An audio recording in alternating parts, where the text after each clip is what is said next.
এখন এসে যদি আপনারা সংবিধান পরিবর্তন করতে চান, পিআর পদ্ধতি করতে চান, এগুলা বাংলাদেশের জনগণ মানে না, মানবে না। পিআর পদ্ধতি মানে কি? আমি জানবই না আমি কাকে ভোট দিচ্ছি, কিন্তু এমপি পাঠাই দিবে কেন্দ্র থেকে।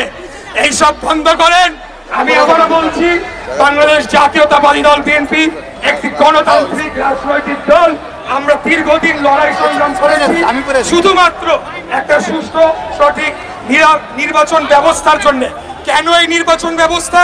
যাতে করে বাংলাদেশে যখন রাষ্ট্র ক্ষমতার পরিবর্তন হবে সেটা যাতে একটা শান্তিপূর্ণ প্রক্রিয়ায় হয়। এই শান্তির জন্য আমরা লড়াই করেছি, সংগ্রাম করেছি।